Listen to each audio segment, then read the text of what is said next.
नमस्कार साथियों, बीपीएनएल official YouTube channel पर आपका स्वागत है। मेरा नाम सुरजीत सिंह जाट। आज हम बात करेंगे विभिन्न पालतू पशुओं में विभिन्न आवास की व्यवस्था।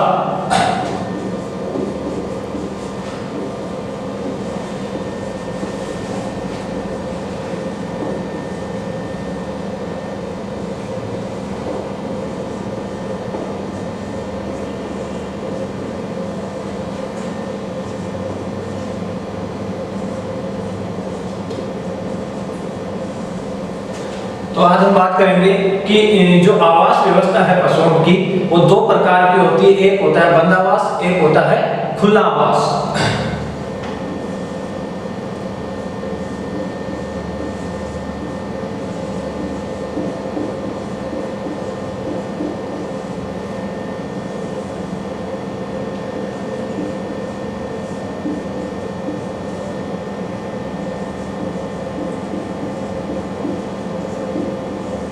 आवास दो प्रकार के होते हैं, एक होता है बंद आवास, एक खुला आवास। तो हम बात करते हैं आज बंद आवास के बारे में। तो बंद आवास के बारे में बात करते हैं। तो बंद आवास पर जो होता है वो बंद आवास होता है कि इसमें जो पशु होते हैं वो बंधे हुए होते हैं, इसमें खुले नहीं रहते। जो भी पशु है एक कमरा बनाया हुआ होता है, लेकिन वो बिल्कुल बंद नहीं होता। उसमें हवा की व्यवस्था होती है, रोशनी की व्यवस्था होती है। तो उसमें क्या होता है कि जो पशु होता है वो एक एरिया के में ही लिमिटेड होता है, बाहर खुला नहीं घूमता। तो जो बंद आवास है, जो अपना बंद आवास है, वो कितने प्रकार का होता है? वो भी दो प्रकार का होता है। कौन कौन सा? एक तो होता है एक पंक्ति, एक होता है एक पंक्ति प्रणाली।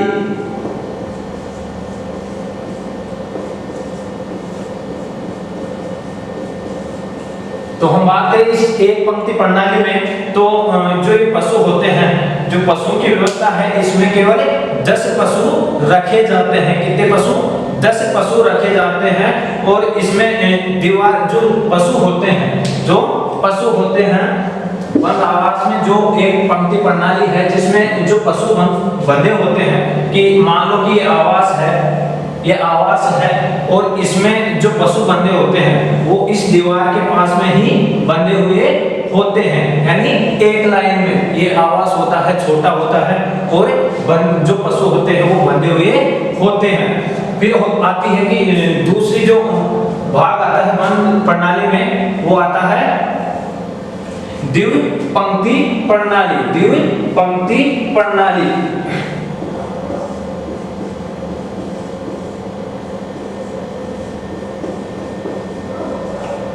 कौन सा आता है? दूसरा द्विपंक्ति प्रणाली। इसमें पशु रखे जाते हैं, इसमें पशु रखे जाते हैं 10 पशु तक। लेकिन जो द्विपंक्ति प्रणाली है, इसमें रखे जाते हैं 10 से 100 तक। 10 से 100 पशु तक हम रख सकते हैं। जो द्विपंक्ति प्रणाली है बंद आवास की, इसमें 10 से 100 पशु रख सकते हैं। कितने? 10 से 100 पशु रख सकते हैं। अब हम बात करें कि जो द्विपंक्ति प्रणाली है वो भी कितने प्रकार की होती है? 2 प्रकार की। जो द्विपंक्ति प्रणाली है वो होती है 2 प्रकार की। तो जो बंद आवास है वो होता है 2 प्रकार का। एक होता है एक पंक्ति प्रणाली, जिसमें 10 पशु रखे जाते हैं, और दूसरा होता है द्विपंक्ति प्रणाली, जिसमें 10 से 100 पशु रखे जाते हैं। हम बात करें द्विपंक्ति प्रणाली की, जो द्विपंक्ति प्रणाली है उसकी बात करें बंद आवास में,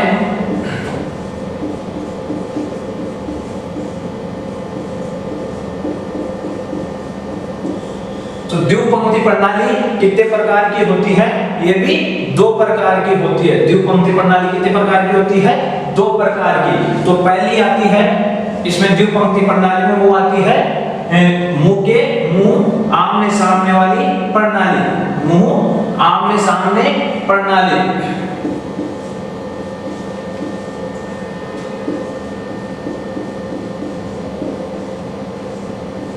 मुंह के आमने सामने वाली प्रणाली या पद्धति।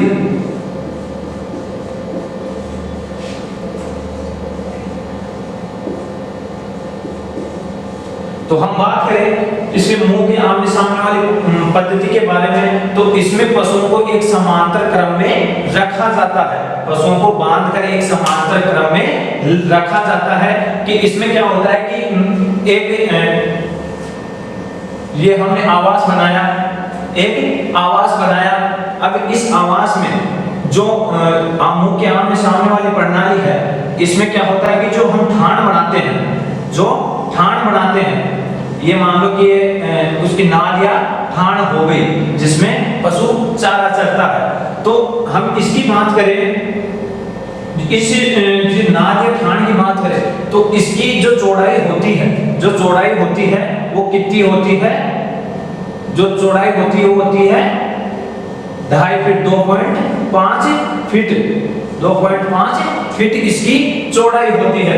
और जो हम बात करें कि जो हमने मुंह के आमने सामने वाले जो पशु बांधते हैं, क्योंकि ये एक ठाण इधर आ गई, एक ठाण ये हो गई, तो अब इसके बीच में चारा डालने के लिए खाली स्थान रखा जाता है। एक गलेरी रखी जाती है, जो इसकी जो चौड़ाई है उसे गलेरी की चौड़ाई होती है 5 फीट।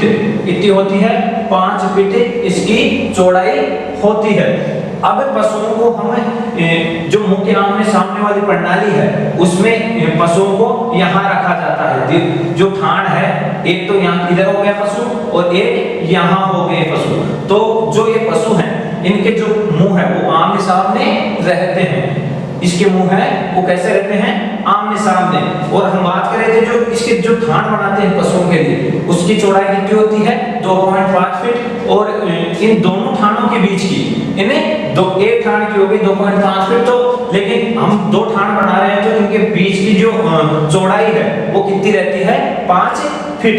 5 फीट चौड़ाई रहती है।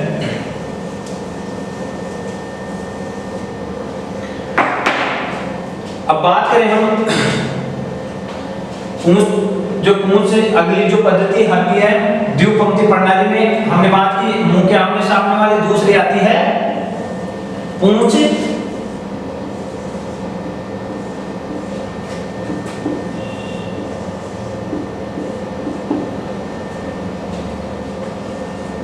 से पूंछ पद्धति। कौन सी आती है? पूंछ से पूंछ पद्धति। अब हम इसमें बात करें जो पूंछ से पूंछ वाली पद्धति है, इसमें बात करें तो इसमें भी उसी के जो हमने बात की थी मुंह के आमने सामने वाली, उसी के प्रकार का आवास होता है। लेकिन इसमें होता क्या है कि जो ठाण बनाई जाती है वो एक तो इस दीवार के पास में बनाई जाती है और एक इस दीवार के पास में बनाई जाती है। जो ठाण बनाई जाती है, जो एक मुंह के आमने सामने वाली थी उसमें बीच में बनाई जाती है, और ये थी जो पूंछ वाली थी वो दीवार के एक इस साइड में और एक दीवार के इस साइड में बनाई जाती है। तो हम जो पशुओं को बांधते हैं, तो पशु का मुंह रहता है दीवार की तरफ। पशुओं का मुंह कहाँ रहता है? दीवार की तरफ। तो अब पशु कैसे खड़ा रहा कि जो हम अगर उनके बीच में से देखें, पशुओं को बीच में से देखें, तो कौन सी पद्धति आती है? पूंछ से पूंछ वाली पद्धति आती है। जो मान लो कि पशु है, पशु सामने खड़ा है, एक तो ये पशु है, एक ये पशु है। अब दोनों पशु हैं, इनके दो ये मुंह है, वो दोनों आमने सामने है। तो ये कौन सी पद्धति हो गई? मुंह आमने सामने वाली पद्धति। और अगर हम इसको उल्टा करें, तो पशुओं के जो मुंह है वो दोनों विपरीत चले जाएंगे और पूंछ एक साइड आएगी दोनों की। तो कौन सी पद्धति हो गई? दूसरी पूंछ से पूंछ वाली पद्धति।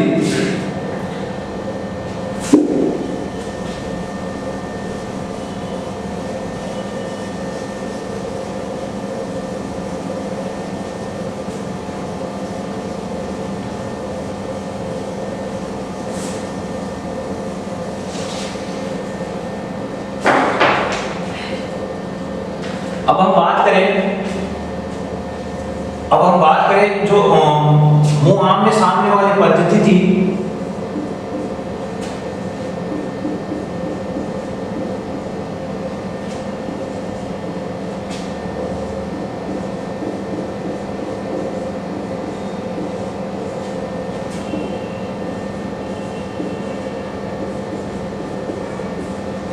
मुंह आमने सामने पद्धति के लाभ के बारे में हम बात करेंगे। तो इसमें सबसे पहला लाभ आता है कि जो पशुओं को चारा डाला जाता है, जो पशुओं को चारा डाला जाता है वो आसानी से खिलाया जा सकता है। इसमें क्या होता है कि जो पशु के मुंह आमने सामने है तो बीच में जो गलेरी रखी जाती है, वो इसलिए रखी जाती है कि पशुओं को चारा डालने में आसानी होती है, पशुओं को चारा डालने में आसानी होती है। फिर दूसरा लाभ आता है कि जो पशु है जो फेस टू फेस वाला जो मेथड है उसमें जो पशु है, इधर पशु है तो इनमें क्या होता है कि जो सूर्य की किरणें आती है वो सीधी कहाँ गिरती है, पशु के पीछे वाले हिस्से जहां नाली रखी जाती है, जहां सफाई करते हैं हम पशु आवास की सफाई करते हैं, गोबर मूत्र जो भी आता है वो कहाँ आता है, नाली में। लेकिन जब सूर्य किरणें आती है यहाँ गिरती है तो उससे क्या होता है कि उसके जीवाणु कीटाणु मरते हैं और जो गीलापन होता है वो जल्दी सूखता है, गीलापन होता है वो सूख जाता है। फिर तीसरा पॉइंट आता है कि जो ये आवास है, जो मुख्य आमने सामने वाला आवास है, इसको बनाने में कम खर्च लगता है। किसके बजाय जो पूंछ से पूंछ सामने वाली पद्धति थी उससे कम खर्च लगता है किसमें, मुंह के आमने सामने वाली पद्धति में। फिर आता है अगला पॉइंट कि जो हम अगर बाहर से पशुओं को देखें, एक लाइन में एक कतार में खड़े हैं, तो पशु कैसे दिखते हैं, हमें सुंदर दिखते हैं क्योंकि पशु एक लाइन में खड़े हैं। फिर बाद में आता है कि इसकी जो नाद या ठाड़ है, जो नाद और ठाड़ है उसको सफाई करने में आसानी होती है, उनको सफाई करने में आसानी होती है। कौन सी पद्धति में, मुंह के आमने सामने वाली पद्धति में ठाड़ को सफाई करने में आसानी होती है। ये हो गई, हमने इसके लाभ के बारे में बात की, इसके मुंह के आमने सामने वाली पद्धति के। तो अब हम बात करेंगे लाभ के बाद में आती है हानि।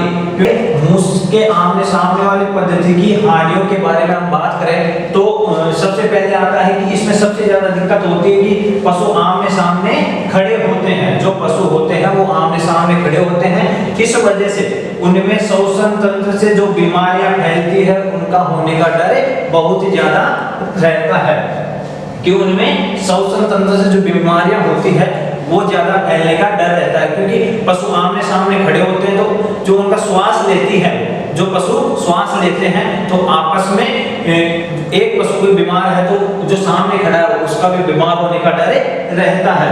फिर आता है कि जो पशुशाला की जो दीवारें हैं, जो पशुशाला की दीवारें हैं वो गंदी होने का डर रहता है, क्योंकि पशु जो गोबर या मूत्र जो भी करती है पीछे, तो उसके छींटे लगने से वो दीवार खराब हो जाती है, दीवार खराब होने का डर रहता है। फिर इसके बाद में आता है कि इसमें होता है कि सफाई करने में अधिक समय लगता है, क्योंकि सफाई करनी पड़ती है हमें, इस नाद जो ठाड़ है उसकी सफाई करनी पड़ेगी, जो इसके बीच में जो गलेरी थी, हमने जो गलेरी दी थी, यानी जो इसको चारा डालने के लिए पशुओं को जो गलेरी निकालती उसको सफाई करनी पड़ती है। पशुओं के जो पशु खड़े रहते हैं, पशुओं के खड़े रहने का स्थान है उसे भी साफ करना पड़ता है। और 4था पॉइंट, 5वां पॉइंट की बात करें तो इसमें सबसे ज्यादा दिक्कत रहती है कि एक तो हवा बहुत कम मिलती है, पशुओं को हवा बहुत कम मिलती है, क्योंकि उसमें जगह भी ज्यादा चाहिए, जो आवास है उसकी जगह ज्यादा चाहिए। कि एक तो जो पूंछ से पूंछ वाली थी उसमें पशुओं को हवा आसानी से मिल जाती है क्योंकि उनके बीच में जगह अच्छी रहती है, और जो मुंह के आमने सामने वाली है उसमें हवा और रोशनी कम मिल पाती है पशुओं को। कि जो मुंह से मुंह है उसमें जो सूर्य किरणें आती है वो केवल नाली तक ही रहती है, जो गोबर और मूत्र जो बह के जाता है वो कहां तक रहती है, सफाई करते हैं वो केवल सूर्य किरणें पशु के पूंछ तक ही रह पाती है, नालियों तक ही रह पाती है। अब इसके बाद में आता है, हमने बात की जो मुंह के आमने सामने वाली पद्धति, उसके लाभ के बारे में बात की, उसकी हानियों के बारे में बात की। अब आता है जो पूंछ से पूंछ वाली पद्धति थी उसके लाभ के बारे में हम बात करेंगे।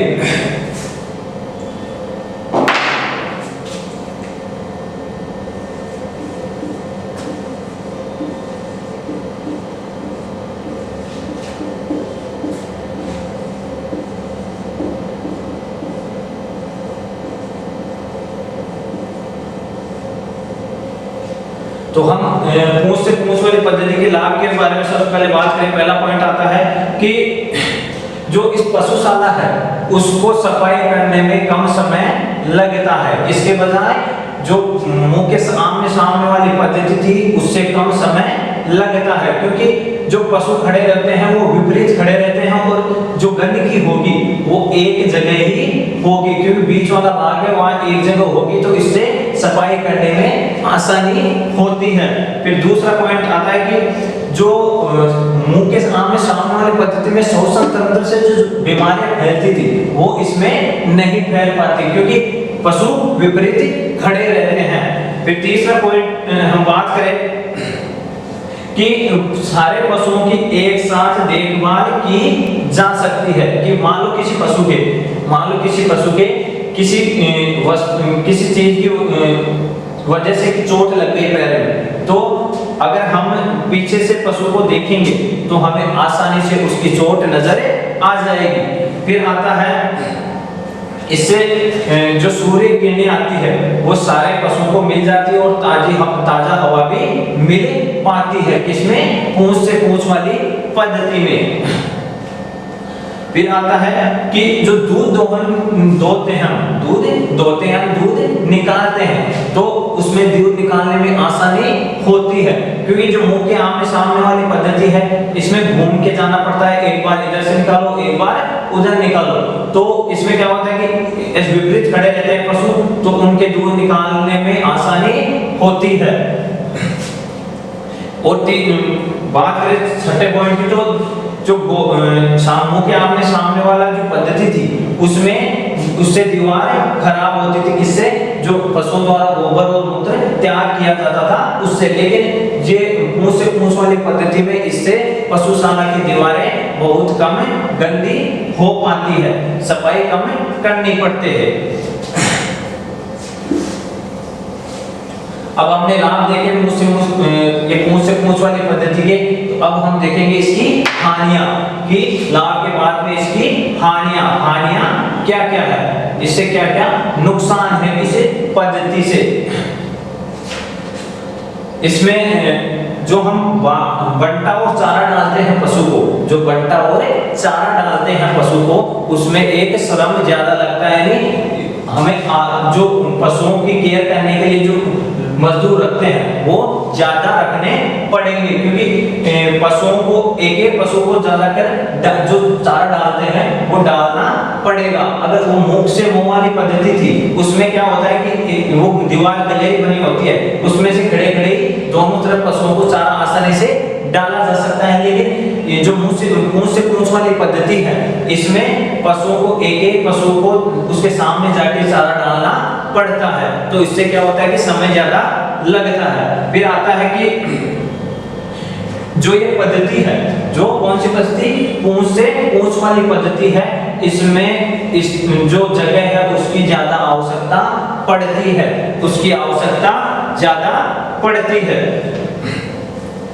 अब इसके बाद में बात करें कि जो सबसे ज्यादा कि जो ये मुंह से मुंह वाली पद्धति है उससे बढ़िया कौन सी पद्धति है? मुंह से पूंछ वाली पद्धति, क्योंकि इसमें एक तो हमें श्रम जो लागत आती है वो कम लगती है, लेकिन जगह थोड़ी ज्यादा होती है, जगह ज्यादा लेनी पड़ती है।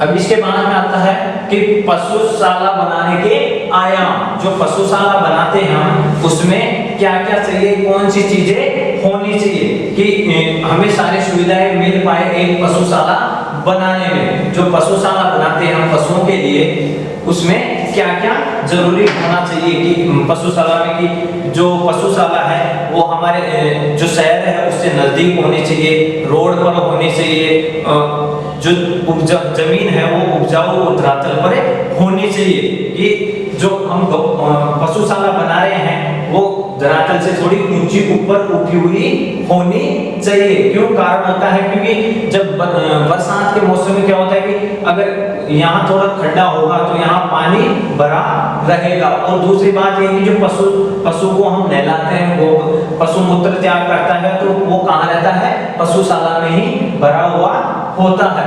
अगर वो ऊंचाई पर होगा तो हम जो नालियां बनाते हैं उससे वो बह के बाहर चला जाएगा। फिर आता है कि जो इसके बाद में पशुशाला में आता है कि जो पानी की व्यवस्था होती है, पानी की व्यवस्था होती है वो कि हम जो टंकी बनाते हैं, जो पानी की टंकी बनाते हैं वो साफ सुथरी होनी चाहिए, पशुओं को नहलाने के लिए अलग होनी चाहिए, पिलाने के लिए अलग होनी चाहिए। फिर साथ ही आता है कि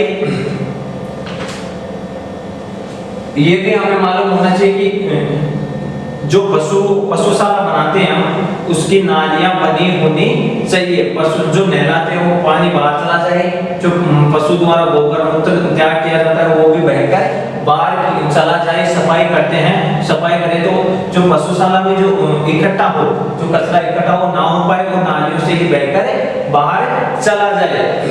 फिर आता है कि इसमें ये भी जरूरी होना चाहिए कि पशु के बैठने और खड़े होने की जगह भी होनी चाहिए। किसमें?